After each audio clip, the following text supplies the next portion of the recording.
જીતેશ પરદેશી તમારું જીનિયસ ક્લાસીસના ધોરણ 9 માં હાર્દિક સ્વાગત કરું છું। તો આજે આપણે વિજ્ઞાન વિષયમાં પ્રશ્ન ભણીશું, જેમાં પ્રકરણ નંબર 2 આપણી આસપાસના દ્રવ્યો શુદ્ધ છે એના વિશે ભણીશું। ચાલો તો આજે પહેલો સવાલ, શું સ્ફટિકીકરણ અને તેનો ઉપયોગ? સ્ફટિકીકરણ કોને કહેવામાં આવે અને તેનો ઉપયોગ?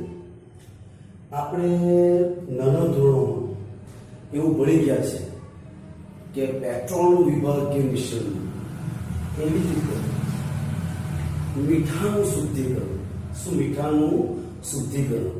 બરાબર, તો મીઠાનું શુદ્ધિકરણ કરીને જે મીઠું મળે એ સ્ફટિક સ્વરૂપે હોય, તો એવું જ કંઈક સ્ફટિકીકરણ અને તેનો ઉપયોગ।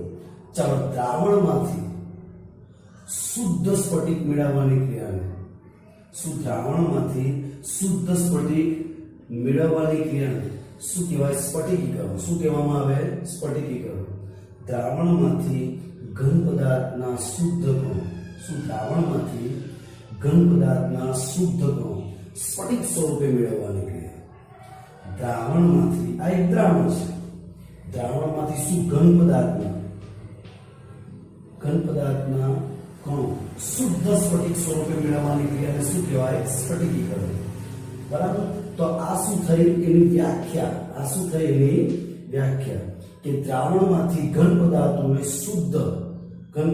સ્ફટિક સ્વરૂપે મેળવવાની ક્રિયાને શું કહેવાય? સ્ફટિકીકરણ। અને તેનો ઉપયોગ ઘન પદાર્થોના શુદ્ધિકરણ માટે, તેના ઉપયોગોમાં શું? ઘન પદાર્થના શુદ્ધિકરણ માટે। ઓકે, તો પહેલો પ્રશ્ન આપણે એકદમ વ્યવસ્થિત રિપીટ કરીએ। સ્ફટિકીકરણ એટલે શું અને સ્ફટિકીકરણનો ઉપયોગ ક્યાં થાય? તો દ્રાવણમાં ઘન પદાર્થોને, દ્રાવણમાંના શુદ્ધ ઘન પદાર્થોને સ્ફટિક સ્વરૂપે મેળવવાની ક્રિયા। દ્રાવણમાંના ઘન શુદ્ધ પદાર્થોને સ્ફટિક સ્વરૂપે મેળવવાની ક્રિયાને શું કહેવાય? સ્ફટિકીકરણ। અને સ્ફટિકીકરણ પદ્ધતિનો ઉપયોગ શું છે? ઘન પદાર્થોના જ શુદ્ધિકરણ માટે। બરાબર, ઘન પદાર્થોના શુદ્ધિકરણ માટે। ઓકે, ચાલો પ્રશ્ન નંબર 2, જે જરાક આઈએમપી પ્રશ્ન છે। શું સ્ફટિકીકરણના અનુપ્રયોગ? કે આપણે ખબર જ છે, દાંડી સત્યાગ્રહ, મીઠું દરિયામાંથી, દરિયાના પાણીમાંથી શુદ્ધ મીઠું મેળવવા માટે, દરિયાના પાણીમાંથી શુદ્ધ મીઠું મેળવવા માટે શું છે? સ્ફટિકીકરણ ખૂબ જ ઉપયોગી છે મિત્રો। મીઠાની આજે ખૂબ જ જરૂર છે, તો દરિયાના પાણીમાંથી મીઠું મેળવવા માટે અને ફટકડી અથવા પોટાશ, ફટકડી અથવા પોટાશના અશુદ્ધ સ્ફટિકમાંથી, ફટકડી અથવા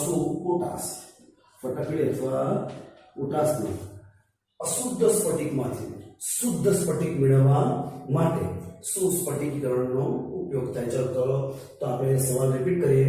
સ્ફટિકીકરણના અનુપ્રયોગમાં 2, દરિયાના પાણીમાંથી મીઠું મેળવવા માટે, અને સેકન્ડ નંબર, ફટકડીના અથવા પોટાશના અશુદ્ધ સ્ફટિકમાંથી શુદ્ધ સ્ફટિક મેળવવા માટે।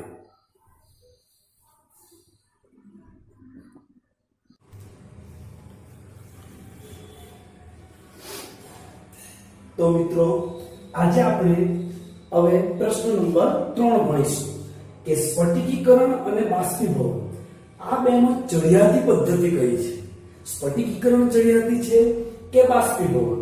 તો એનો જવાબ એવો આવશે કે સ્ફટિકીકરણ પદ્ધતિ એ બાષ્પીભવન પદ્ધતિ કરતા કેવી છે? ચડિયાતી છે। એ કેવી છે? ચડિયાતી છે। તો એનું શું કારણ છે? તો પહેલું કારણ કે બાષ્પીભવનમાં ગરમી આપતા પદાર્થનું શું થઈ જાય? વિઘટન થઈ જાય। શું થઈ જાય? વિઘટન, એટલે પદાર્થ છૂટો પડી જાય। પદાર્થને ગરમ કરતા પદાર્થનું શું થઈ જાય? વિઘટન, એટલે પદાર્થ છૂટો પડી જાય। બીજું કે જો વધારે ગરમ કરવામાં આવે પદાર્થને, તો પદાર્થ કાળો પડી જાય। પદાર્થને વધુ ગરમ કરવાથી પદાર્થ કેવો થઈ જાય? કાળો પડી જાય। અને ત્રીજું કે ગારણ બાદ પણ અશુદ્ધિ એ દ્રાવણમાં જ રહી જાય। ગારણ બાદ બી અશુદ્ધિ શું થઈ જાય? દ્રાવણમાં જ રહી જાય। જ્યારે સ્ફટિકીકરણમાં આવું કશું થતું નથી. પદાર્થના સ્વરૂપમાં બદલાવ થતો નથી. બરાબર છે? પદાર્થનું જે બંધારણ છે એમાં બદલાવ થતો નથી. બરાબર છે? ચાલો, તો એટલે ધ્યાન રાખજો કે ખાસ 3 મુદ્દા એવા છે જેને કારણે સ્ફટિકીકરણ પદ્ધતિ એ બાષ્પીભવન કરતા ચડિયાતી છે. પહેલું કે પદાર્થનું વિઘટન થઈ જાય બાષ્પીભવનમાં. બીજું કે પદાર્થને બહુ ગરમ આપે તો ગરમ કરીએ તો કાળો થઈ જાય. અને ત્રીજું કે પદાર્થને ગાળીએ ત્યારબાદ બી અશુદ્ધિ એમાં રહી જાય. એટલે બાષ્પીભવન કરતા સ્ફટિકીકરણ એ ચડિયાતી પદ્ધતિ છે. ચાલો, હવે આજે ખાસ કે ઘણી વખત આપણે નાના ધોરણથી એવું ભણતા એવા છે કે આપણા ઘરે જે પાણી આવે છે એ શુદ્ધ છે, અને જો શુદ્ધ છે તો એ કેવી રીતે શુદ્ધ થાય? આ બહુ અગત્યનો પ્રશ્ન છે અને આઈએમપી પ્રશ્ન છે મિત્રો, ખાસ ધ્યાન રાખજો. આ પ્રશ્ન કે શહેરમાં પીવાલાયક પાણી કેવી રીતે પૂરું પાડવામાં આવે? ગામડામાં તો શું હોય કે પાણી થોડુંક શુદ્ધ જ હોય, પણ શહેરમાં પાણી કેવી રીતે શુદ્ધ કરવામાં આવે, એને કેવી રીતે પૂરું પાડવામાં આવે? તો એનો જવાબ આપીશું. તો પહેલી જ જે ટાંકી છે એને સંગ્રાહક ટાંકી કહેવામાં આવે. શું કહેવામાં આવે? સંગ્રાહક ટાંકી. અને સંગ્રાહક ટાંકીમાં શું કરવામાં આવે? પાણીનો સંગ્રહ કરવામાં આવે. જે સંગ્રાહક ટાંકી છે એમાં પાણીનો શું કરવામાં આવે છે? સંગ્રહ કરવામાં આવે છે. ત્યારબાદ આ પાણી શું કરવામાં આવે? અવસાધન ટાંકીના અંદર દાખલ કરવામાં આવે. શું કરવામાં આવે? અવસાધન ટાંકીના અંદર, એટલે કે ટાંકી નંબર 2. એમાં ઘન પદાર્થ તળિયે બેસી જાય. એમાં શું થશે કે ઘન પદાર્થો શું થઈ જાય? આવી રીતે તળિયે બેસી જાય. પહેલી ટાંકી કઈ? સંગ્રાહક ટાંકી. સંગ્રાહક ટાંકીની અંદર પાણીનો સંગ્રહ કરવામાં આવે છે. બીજી ટાંકી એ અવસાધન ટાંકી. અવસાધન ટાંકીમાં પદાર્થને શું છે? તળિયે બેસાડવામાં આવે. શું કરવામાં આવે? તળિયે બેસાડવામાં આવે. પાણી અહીંયા સ્થિર રહે છે, અને સ્થિર રહે એટલે પદાર્થ શું છે? તળિયે બેસવા માટે. ત્રીજી આ બીજા નંબરની ટાંકી અવસાધન ટાંકી. ત્રીજી ભરણ ટાંકી. ત્રીજી ટાંકી કઈ છે? ભરણ ટાંકી. ભરણ ટાંકીમાં આમાં મોટા મોટા ઘન પદાર્થ નીચે બેસે અને આમાં અશુદ્ધિ તળિયે બેસે. આમાં શું બેસે? અશુદ્ધિ. બધી અશુદ્ધિઓ તળિયે બેસી જાય. ફરીથી ત્રણનું વ્યવસ્થિત રિવિઝન કે સંગ્રાહક ટાંકીમાં પાણીનો સંગ્રહ હોય, અવસાધન ટાંકીમાં ઘન પદાર્થ નીચે બેસી જાય, ઘન પદાર્થની અશુદ્ધિઓ, અને ભરણ ટાંકીમાં અશુદ્ધિઓ તળિયે આવી છે. ચાલો, પછી પણ ચોથા નંબરમાં શું છે કે જે ચોથા નંબરની જે ટાંકી છે, આ ટાંકીની અંદર શું કહેવામાં આવે કે પાણી, રેતી, કાંકરા અને મોટા કાંકરા. શું પાણી, રેતી, કાંકરા ને મોટા કાંકરા એ બધા શું થઈ જાય છે? આ ટાંકીની અંદર બધા તળિયે બેસી જાય છે. મોટી ટાંકી હોય એમાં પાણી, રેતી, કાંકરા અને મોટા કાંકરા એ શું થઈ જાય? તળિયે બેસી જાય છે. અને ત્યારબાદ આ ટાંકીનું પાણી જે ટાંકીમાં જાય તો આ પાણીનું શું કરવામાં આવે? ક્લોરિનેશન. કોઈ દવાવાળું પાણી નાખે બેક્ટેરિયાને દૂર કરવા માટે. શું? ક્લોરિનેશન. શું? બેક્ટેરિયાને દૂર કરવા માટે પાણીના અંદર ક્લોરીનની ટીકડીઓ નાખવામાં આવે. અને આ ટીકડીઓ નાખવાથી શું થાય? તો બધું જ પાણીની અંદર જેટલા બી સૂક્ષ્મજીવો છે એ સૂક્ષ્મજીવો મરી જાય છે, અને પછી જે શુદ્ધ પાણી હોય છે એ આપણા ઘર તરફ આવે છે. તો વિદ્યાર્થી મિત્રો ખાસ ધ્યાન રાખજો. પહેલા પાણીને સંગ્રાહક ટાંકીની અંદર સંગ્રહ કરવામાં આવે, પછી અવસાધન ટાંકીમાં બધી અશુદ્ધિઓ, ઘન પદાર્થની અશુદ્ધિઓ દૂર કરવામાં આવે. અવસાધન ટાંકીમાં ઘન પદાર્થની અશુદ્ધિ દૂર થઈ જાય. ભરણ ટાંકીમાં અશુદ્ધિઓ તળિયે બેસી જાય. પછી મોટી ટાંકી હોય એમાં પાણી, રેતી, કાંકરા અને મોટા કાંકરા એ બધા તળિયે આવી જાય. અને ત્યારબાદની ટાંકીમાં પાણીને શું કરવામાં આવે? ક્લોરિનેશન.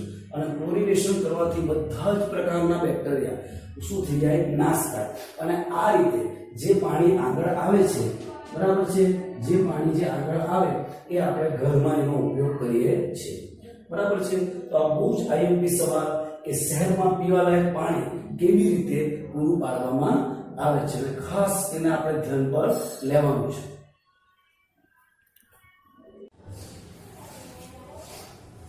ચાલો, તો મિત્રો આજનો આ સવાલમાં ખાસ કે આપણે ટાંકીઓમાં સંગ્રાહક ટાંકી સંગ્રહ કરવા માટે, અવસાધન ટાંકી ઘન પદાર્થની દૂર કરવા માટે, મોટા મોટા ભારણ ટાંકી અશુદ્ધિને તળિયે રાખવા માટે, અને ગારણ ટાંકી અથવા એને મોટી ટાંકી હોય શું ગારણ ટાંકી એ શું પાણી, રેતી, કાંકરા અને મોટા કાંકરા એને દૂર કરવા માટે, બરાબર છે. ગારણ એટલે અશુદ્ધ પાણી.